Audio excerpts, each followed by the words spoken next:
Halo, selamat berjumpa kembali dengan konten Sandi Sularso Law Channel. Semoga kawan-kawanku, saudaraku semua dalam keadaan sehat walafiat, serta dimudahkan dalam mendapatkan sandang, pangan, rezeki, harta, dan kesehatan. Amin. Kali ini saya akan memuat dalam konten saya, yaitu yang saya beri judul dalam konten saya ini, yaitu bagaimana menjadi broker properti yang sukses. Ya. Dalam hal ini, pekerjaan broker ini adalah pekerjaan yang bisa saja dalam 1 bulan itu katakanlah itu jalan kaki, tapi bulan berikutnya bisa saja naik kendaraan mobil mewah, bisa saja terjadi, atau 3 bulan kemudian, ya. Jadi pekerjaan broker ini pekerjaan yang menurut saya sangat mulia, ya. Broker ini pekerjaan yang tanpa modal, maksudnya modal di luar itu. Yang saya maksud adalah modal uang, ya. Jadi dalam pekerjaan broker ini modal kita adalah kepandaian, bagaimana kita bicara, modal kita bagaimana mengakses kawan, saudara, untuk menghubungkan suatu pekerjaan yang akan kita lakukan, yaitu menjual tanah atau rumah misalnya. Ada yang pertama yang perlu kita perhatikan dalam pialang yang sukses atau broker yang sukses adalah komunikasi yang baik. Jadi kita dibutuhkan komunikasi yang baik, yaitu komunikasi antar broker yang mengerjakan tanah yang mau dijual, ya, kepada pihak yang membutuhkan, yaitu buyer. Dalam pekerjaan broker ini, menurut saya ada 2 hal yang kita harus perhatikan, yaitu kita punya klien, yaitu pemilik tanah atau owner, dan buyer, calon pembeli tanah, ya. Diusahakan pemilik tanah kita bisa kenal secara langsung. Kemudian buyer juga kita diusahakan bisa kenal, paling tidak kawan yang punya surat kuasa dari buyer tersebut untuk membutuhkan tanah yang dibutuhkan di daerah mana, luasnya berapa, ya, dengan harganya berapa, ya. Kemudian ada surat kuasa untuk mencarikan tanah tersebut, ya, yang akan dijual oleh broker yang lain, ya. Selanjutnya, seorang broker, ya, harus pandai-pandainya mendengarkan kebutuhan daripada klien. Nah, klien di sini adalah pemilik tanah dan calon pembeli tanah tersebut yang kita tawarkan. Buyer, ya, istilah pembelian ini di lapangan buyer biasanya, kan owner adalah pemilik tanah, ya. Bagaimana mempertemukan kedua pihak ini kalau sudah deal, cocok apa yang dikehendaki. Selanjutnya, Selanjutnya, mereka harus memanfaatkan keuangan real estate. Jadi seorang calon di sini broker ini kepada calon pembeli, kita bisa mencari sisi melik. Kelihatannya buyer ini kekuatan keuangannya sejauh mana misalnya ya. Dengan teknik-teknik tertentu kita bisa mengetahui real estate dan kerjakan di mana. Wah, meyakinkan. Kemudian kita tawari, kebetulan cocok. Ya, kebetulan dia minat tanahnya, lokasinya di mana, luasnya berapa, harganya berapa. Ya. Ini sudah ada pendekatan-pendekatan dengan tanah atau properti yang dimiliki oleh owner yang kita tawarkan seorang broker. Ya. Selanjutnya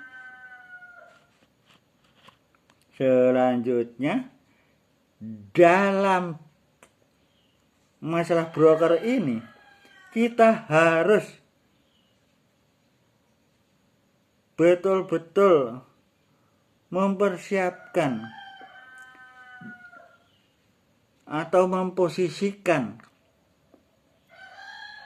dalam pekerjaan kita. Kita bisa melihat bahwa yang kita hadapi adalah dua posisi.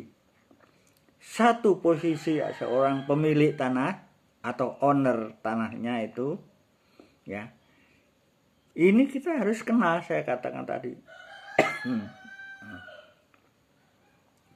Kemudian calon pembeli atau buyer, kita usahakan bisa diusahakan mengenal calon pembeli itu siapa. Jadi kita bisa yakin.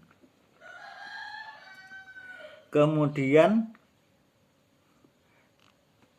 calon pembeli, ya, calon pembeli, buyer, ini benar-benar, oh dia betul-betul membutuhkan tanah yang dia pesan atau yang kita tawarkan, minat, lokasinya, luasnya, kontur tanahnya cocok misalnya. Kemudian karena cocok-cocok hingga harganya, kemudian kita buyer menawar, kita menyampaikan ke surat kuasa, ya, surat kuasa, kita sampaikan dari sana segini. Kemudian terjadi suatu tawar-menawar hingga terjadi deal. Ya, ini kita sebagai broker tidak usah kaku. Bagaimana calon pembeli maunya, kita ikuti asal yang wajar. Ya. Selanjutnya, yang paling penting diperhatikan, ya, satu, usahakan kita kenal kepada owner dan buyer kalau bisa. Kalau enggak, ada kawan broker yang dapat surat kuasa atau mengenal beliau. Selanjutnya, broker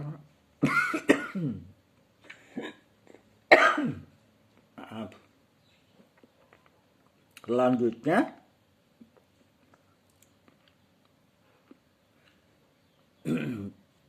seorang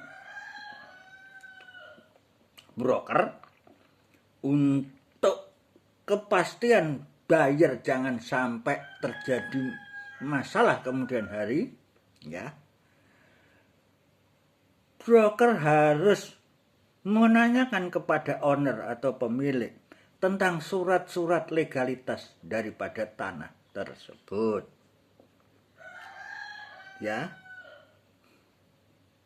Jadi minta surat legalitasnya, difotokopi lah. Kemudian yang kedua, minta surat kuasa untuk menjualkan tanahnya. Apa yang diinginkan dituangkan? Ya, ini karena ini termasuk hukum perdata, jadi kehendak kedua belah pihak dituangkan dalam perjanjian tersebut.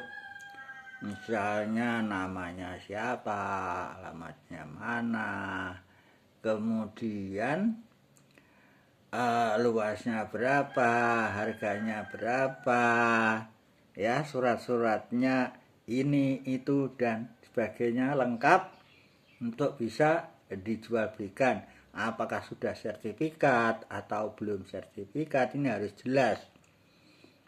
Karena kalau belum jelas nanti jangan-jangan ada masalah kemudian hari, yang kita hindari, ya. Kita hindari.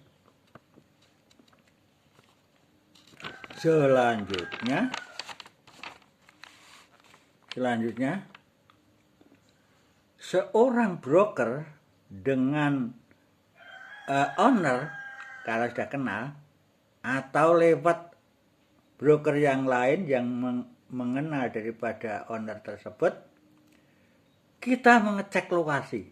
Ya, di mana tanahnya, Pak, Mas, atau di mana lokasinya. Lah, kita harus mengenal lokasi. Batas-batasnya kita harus jelas. Oh, batasnya ini, batasnya itu. Kita harus jelas luasnya berapa hektar misalnya saja, berapa meter dan sebagainya.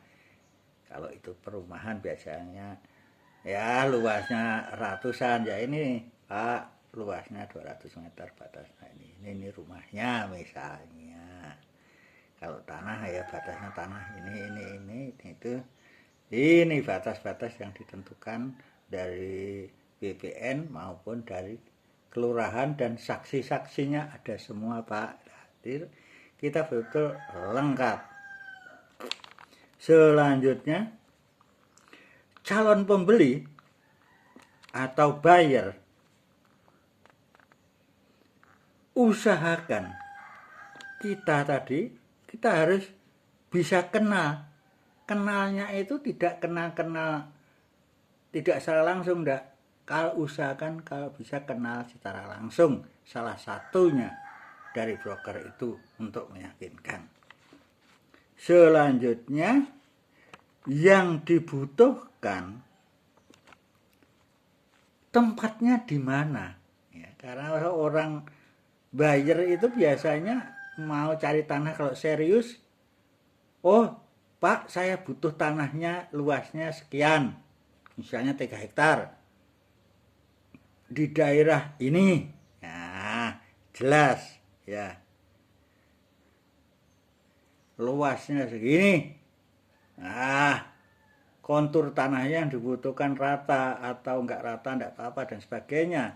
Ini di broker bisa menanyakan ya.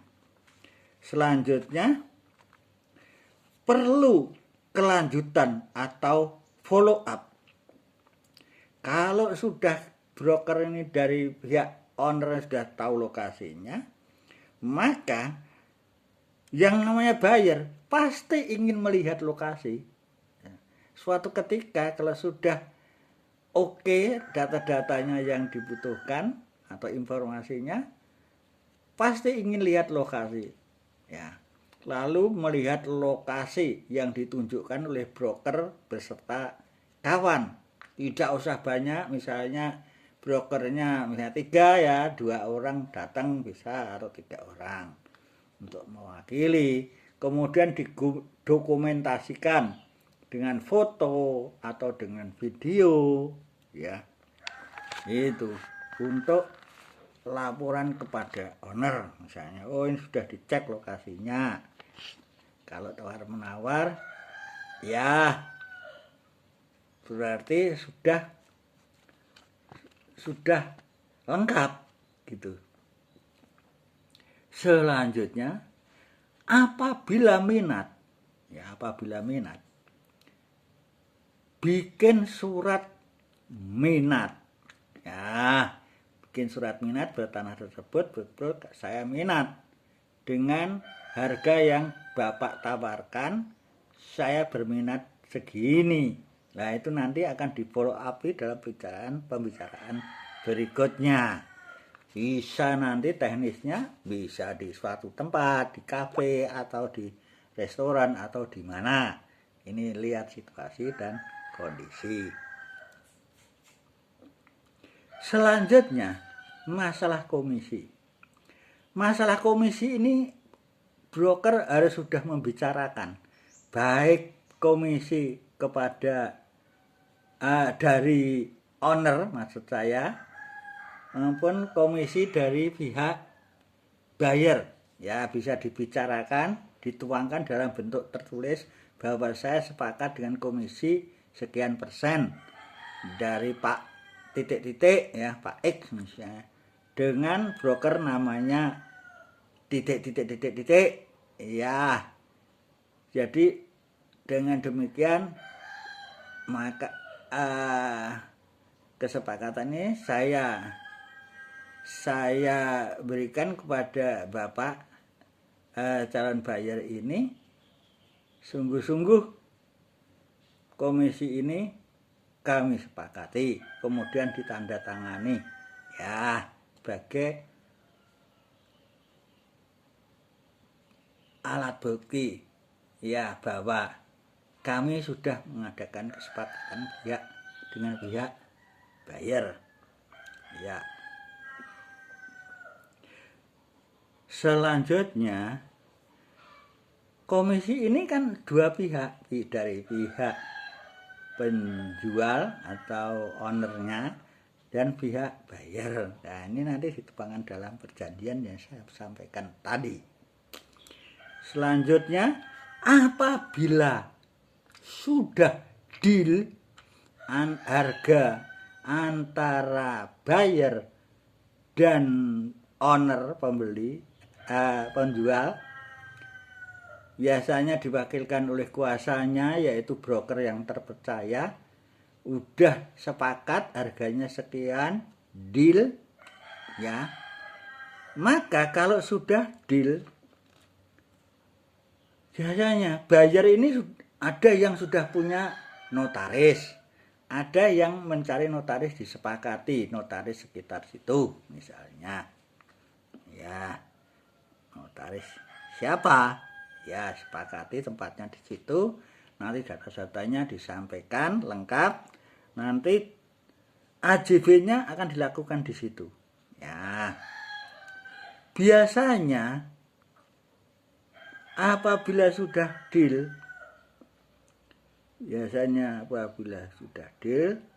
akan terjadi mestinya saja transaksi atau akan terjadi AJB, dan biasanya oleh notaris akte jual belinya sudah dibikin dan penyerahan uang juridis leveringnya, kalau ini tanah biasanya uang dan surat-surat, biasanya transaksinya dibawa ke bank ya. Siapa yang menjual, siapa yang membeli, surat-suratnya ini, notarisnya ini sudah dibikinkan surat AJB, kedua belah pihak menandatangani, notaris menyaksikan penyerahan uang pembelian diserahkan oleh buyer kepada owner pemilik, kemudian dimasukkan ke rekening dari buyer, dimasukkan ke rekening owner pemilik tanah lewat rekeningnya di bank, misalnya salah satu bank yang ditunjuk misalnya. Selanjutnya yang paling penting untuk diperhatikan ya, jaga komunikasi yang baik ya. Komunikasi yang baik antara broker dengan owner dengan calon buyer ya. Ini kita harus pandai-pandai komunikasi yang baik. Kita tidak usah kaku, kita bicara dengan mereka fleksibel. Yang penting mereka itu tanahnya dibeli senang, yang bayarnya membeli senang. Ya, ini kita di tengah-tengah harus menciptakan suasana yang baik. Ya. Selanjutnya yang paling penting lagi menurut saya, seorang broker kita harus memposisikan, kita harus luwes ya sebagai broker. Yang penting itu laku tanah yang kita tawarkan kepada buyer oleh broker ini dari pemilik tanahnya. Yang penting laku, nggak usah kaku ya, nggak boleh kaku ya. Yang penting jadi cuan ya. Demikian saudara-saudara semua, apa yang saya sampaikan nanti akan saya sambung tentang hal-hal yang berhubungan dengan masalah broker properti ini. Ya, tidak harus tanah yang luas, bisa tanah yang luasnya kecil, atau rumah tidak usah rumah yang besar, rumah kecil. Yang penting broker ini ada pekerjaan, ada pemasukan, gitu. Ya. Terima kasih saudaraku semua. Salam sehat selalu. Sampai jumpa dengan konten Sandi Sularso yang akan datang. Thank you.